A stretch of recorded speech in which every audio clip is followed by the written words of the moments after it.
So you build yourself a nice settlement structure, know what I mean? But you run out of decorative items to decorate the structure. So I'm gonna show you 5 locations I use to loot and farm some fucking decorative items. Know what I mean?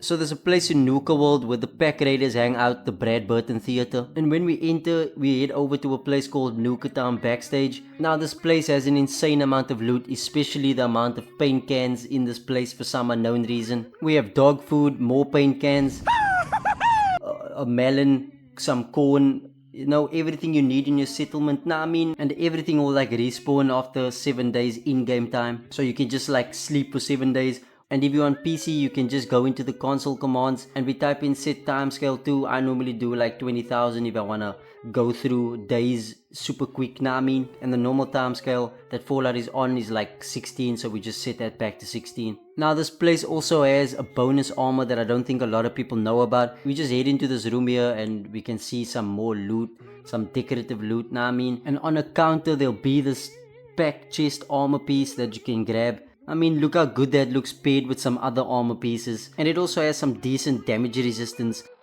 So if you want to loot a nice amount of decorative items, just head over to this location. There's like 2 extra rooms that you can loot in. It's easy to get to. You can do some quick farming. And I mean, so let's head over to our next location. The Federal Ration Stockpile. Now the name speaks for itself. You can get yourself a nice amount of rations at this location. And we just quickly have to render some low level NPCs deceased.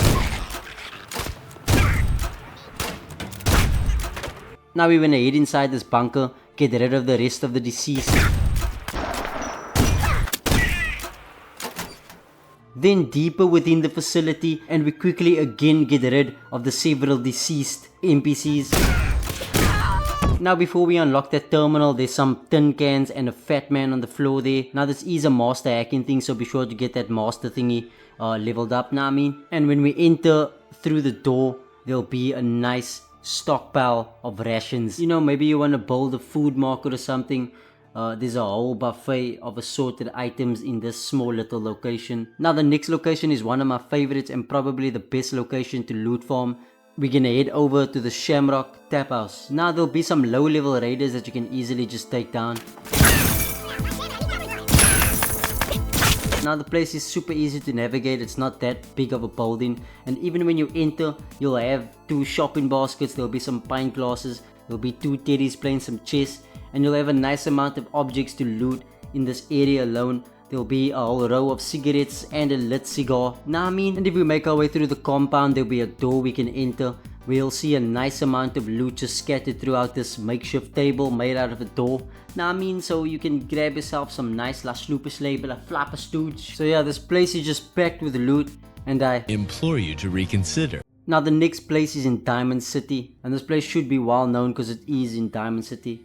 You know what I mean? So we're basically gonna head to that little boy's house that sells that purified water. And as we arrive, you'll already notice some items you can loot outside the house. And there's also a few items you can loot on the other side. Just make sure you remain hidden. But we wanna head inside the house. Now the boy will do some rounds and take a walk around Diamond City, so he'll give you time to steal some items.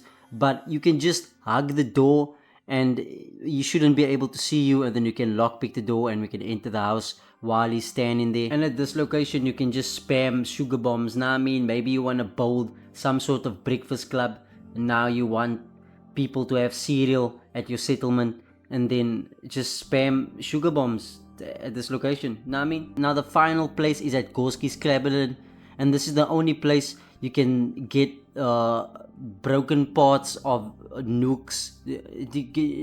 So I suppose we all know about this location in the root cellar. And if we make our way through this underground bunker, we can find broken pieces of nuke bombs. Now you can actually just do the 7-day thing where you just sleep for 7 days or use the console commands, and these little pieces of bombs will actually respawn in this location. Just so you can have some sort of realistic take on maybe a nuclear plant that you want to make at your settlement or something. I mean, just so please whatever